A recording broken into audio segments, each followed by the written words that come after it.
Hello everyone. Today I will discuss about on a new topic electric field intensity due to an electric dipole on equatorial line. Previous video में हमने discuss किया था, अगर आपने नहीं देखी है तो देख लीजिएगा। प्रीवियस वीडियो में हमने डिस्कस किया था electric field intensity due to an electric dipole on an axial line.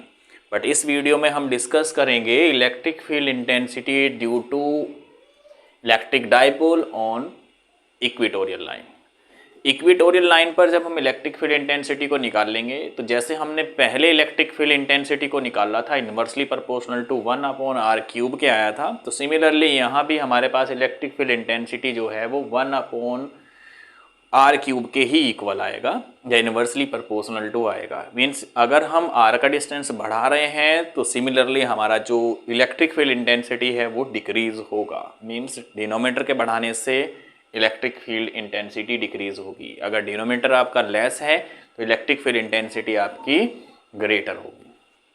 So electric field intensity की अगर स्टेटमेंट की बात करें, अगर हम यहाँ स्टेटमेंट देखते हैं तो स्टेटमेंट सिंपल है और similar as electric field intensity due to an axial line. वहाँ से भी आप एक बार देख सकते हो, मैंने वहाँ भी यही स्टेटमेंट को स्पीक किया था। रिपीट कर देते हैं एक बार स्टेटमेंट को। सो स्टेटमेंट ये है कि कंसिस्ट या let us considered an electric dipole consist of two equal and opposite charges having equal and opposite magnitude या कहें oppositely magnitude with small separation 2a।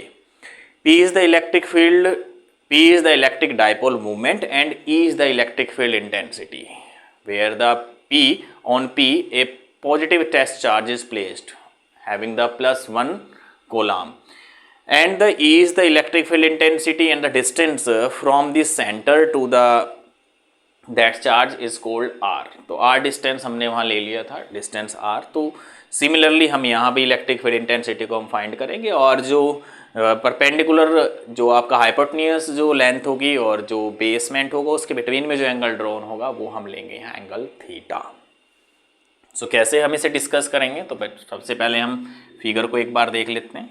सो सबसे पहले हमें इलेक्ट्रिक डाइपोल को अरेंज करना है। तो इलेक्ट्रिक डाइपोल जैसे हमने स्टेटमेंट में स्पीक किया है या आपने लिखा होगा स्टेटमेंट को।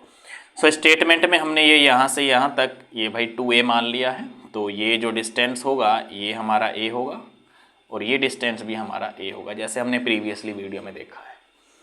अब जो हमारा जो सेंटर है, सेंटर से हमने कोई P पॉइंट लेना है और P पॉइंट पर हमें एक प्लस चार्ज को यहाँ रख देना है। तो P पॉइंट से हमें एक प्लस चार्ज को रखना है। दिस इज द सेंटर से हमने एक P पॉइंट लिया है और इस P पॉइंट पर हमें 1 कोलॉम्ब चार्ज जो है वो पॉजिटिव रखना है।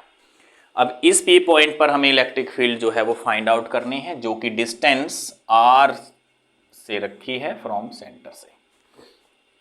अब डायरेक्टली हम यहाँ से तो नहीं निकाल पाएंगे, तो हमें यहाँ से इसका डिस्टेंस को मेज़र करना है। तो डिस्टेंस को जब हम मेज़र करेंगे तो P पॉइंट और ऐसे ही यहाँ से हम इसे मेज़र करेंगे। तो ये जो P पॉइंट यहाँ पर आया है इस पर हमें इलेक्ट्रिक फील्ड निकालनी है ड्यू टू दीज पॉइंट्स। अगर हम यहाँ बात करें एंगल की, तो एंगल हमारे पास होगा ये थीटा और ये भी एंगल हमारे पास होगा थीटा। तो इलेक्ट्रिक फील्ड हमें P पर निकालनी है, तो हमने यहाँ भी इलेक्ट्रिक फील्ड जो है वो प्लेस कर दिया। अब यहाँ से जो डिस्टेंस है हमारा ये 2a है ये, और ये डिस्टेंस कितना होगा अगर हम पाइथागोरस लगाएं।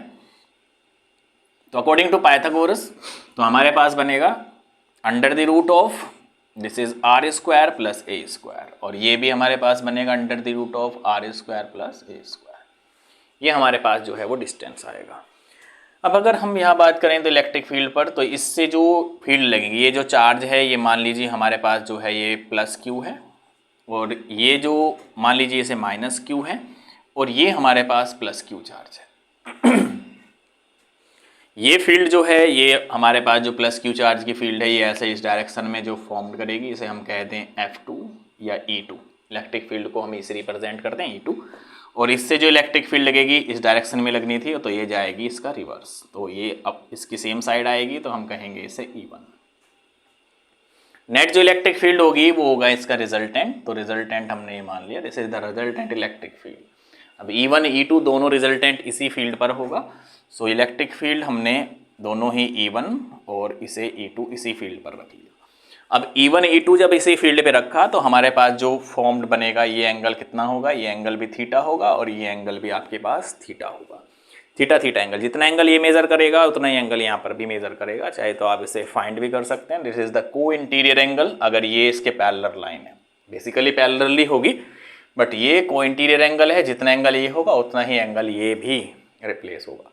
और अगर हम इसे एक्सटेंड करें तो ये भी आपका एक को इंटीरियर है, इसका अपोजिटली एंगल हमारे पास जो है वो फॉर्म्ड हो जाएगा एंगल थीटा। तो E1 E2 are the similar direction जो हम फाइंड करेंगे। अब सिमिलर डायरेक्शन में कितनी इलेक्ट्रिक फील्ड जो है वो फाइंड करेंगे। तो सिमिलरली फॉर्मूला है इलेक्ट्रिक फील्ड का, जैसे हम प्रीवियसली डिस्कस करके आए हैं।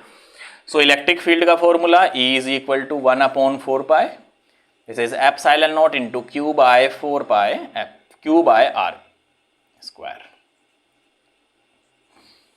ये हमने एक इलेक्ट्रिक फील्ड का फॉर्मूला जो है वो पढ़ के आए हैं। इसके बाद हमने जो नेट इलेक्ट्रिक फील्ड जो निकालनी है वो निकालनी है हमें E पर। तो E इज इक्वल टू हमारे पास आ जाएगा E1 और प्लस E2।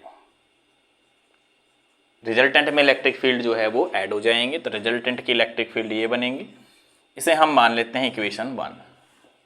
अब हमें फाइंड करना है E1 की इलेक्ट्रिक फील्ड। तो E1 पे इलेक्ट्रिक फील्ड कितनी होगी, E1 की इलेक्ट्रिक फील्ड होगी 1/4 पाई एप्सिलॉन नॉट, और ये हो जाएगा हमारे पास Q बाय R स्क्वायर। तो R स्क्वायर हमारे पास यहाँ से यहाँ तक का जो डिस्टेंस होगा वो होगा R square plus A square, तो ये हो जाएगा under the root of R square plus A square और इसका whole square.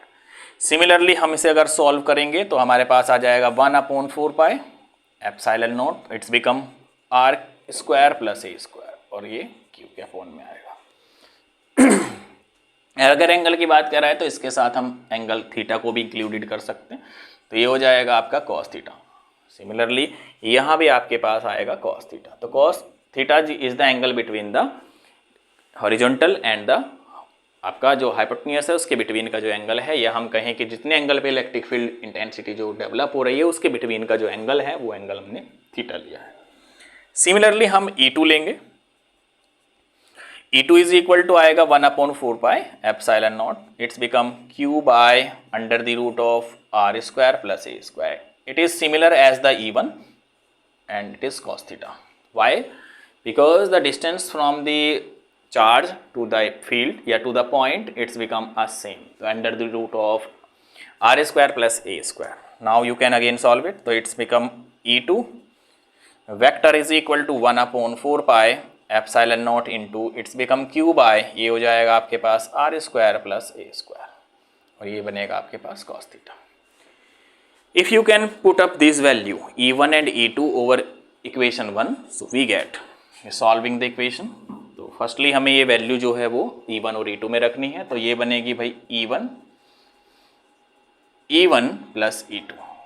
If you can see over here E1 and E2 are both in same direction and both the values should be equal, तो यहाँ हम कहेंगे E1 is equal to E2।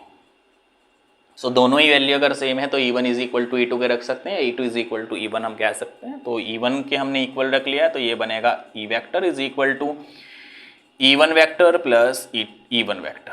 तो इसमें भी solve it, तो it's become twice of E1 vector. तो अब यहाँ हमें एक ही वैल्यू रखनी है, क्योंकि रखेंगे हम वैल्यू E1 की, both values are the same.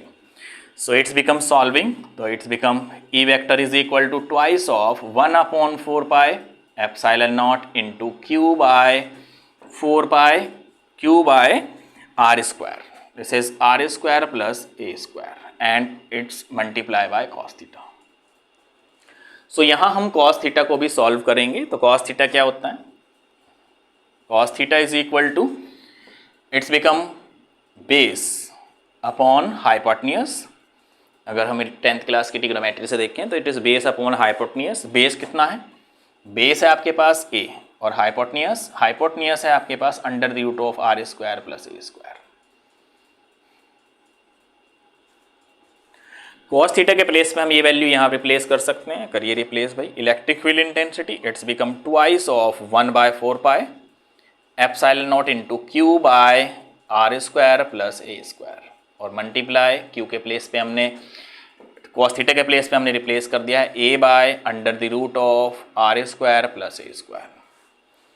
If you think, you remember कि under the root of what is the power of the under the root terms, तो it's become the power should be a half times. तो यहाँ हम कह सकते हैं, तो it's become E vector is equal to twice of Q by 4 pi epsilon naught, then power should be a r square plus a square, it's become 1 power, and over here r square plus a square, it's become the power should be a half.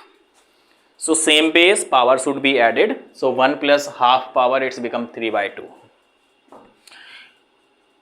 it's become 2q, और यहाँ a भी है हमारे पास, तो it's become 2qa upon this is 4 pi epsilon naught, it's become r square plus a square power 3 by 2.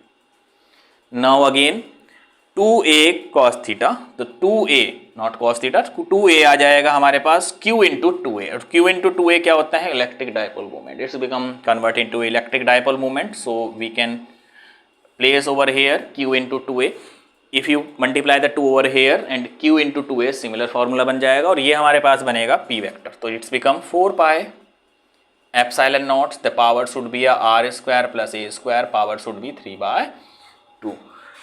If you think if the a is very small as compared to r, so neglect a square. So हम कह सकते हैं यहाँ a is smaller than r, so a square is very smaller than r square, so neglect a square. So a square को जब हम यहाँ neglect करेंगे तो हमारे पास एक टर्म आएगी, यहाँ हमने जो टर्म जो सॉल्व करेंगे वो हमारे पास आएगी इट्स बिकम e, और ये बनेगा हमारे पास p वेक्टर अपॉन आ जाएगा भाई 4 pi epsilon naught, it's become r square, neglect करेंगे तो पावर कितनी हो जाएगी 3 by 2. 3 by 2. नाउ इट्स से पावर से हमने स्क्वायर की पावर से कट कर दिया है, तो e इज इक्वल टू आएगा हमारे पास p vector upon 4 pi epsilon not, और ये बन जाएगा r क्यूब, ये कैंसिल हो गया, पावर कितनी बचेगी r की power cube. Now again you can see over here t is constant term, if the dipole is not changed, charge is not changed, there is the p is constant, whereas the 4 pi epsilon naught is always constant term. So we can take p vector upon 4 pi epsilon naught is equal to c. C is called the constant term. We can discuss about the previous video. So c called constant. So value should be removed from here. So it's become E vector is inversely proportional to r cube. So ये जो electric field आएगी हमारे पास equatorial क्या आएगी, it is just similar as compare to axial. Axial पे और equatorial पे similar आएगी, बट रिलेशन इसका पूछ लेता है कभी कभी, कहता है कि भाई what is the relation between, यार कह देता है ratio of the electric field intensity and electric dipole on axial line and equatorial line. तो फर्स्टली हमें इसका रेशियो जब हम फाइंड करेंगे, तो जैसे जैसे यहाँ देख लीजिए एक बार पहले, जैसे हम आर को बढ़ाएंगे, जैसे हमने डिस्कस किया पहले प्रीवियस वीडियो में, आर को हम अगर इंक्रीज कर रहे हैं, तो आर को अगर हम इंक्रीज करेंगे तो where as the electric field intensity decrease, if you decrease the R value so electric field intensity increase. So firstly you can solve over here electric field intensity at axial line divided by electric field intensity equatorial line. This is the electric field intensity of equatorial line. तो this is the main formula. ये एक main formula है. Question आपका यहीं से ask होगा अगर board examination में आप बैठ रहे हो और आप उसमें CBSE बोर्ड एग्जाम में बैठे हो, तो यहाँ पर आपका जो फॉर्मूला जो जनरेट होगा वो यहाँ से आपका क्वेश्चन पूछता है, बट रिलेशन जो है वो यहाँ से आप आस्क करेगा. तो it's become E axial line के प्लेस पे क्या होगा, 2p जो हमने फाइंड किया था previously, it's become 4 pi epsilon not R cube, and again it's become p vector upon 4 pi epsilon not, this is R cube.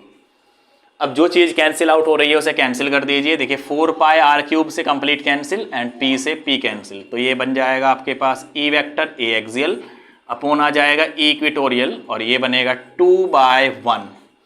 If you can cross multiply तो you can solve it. This is a axial is equal to twice time of equatorial.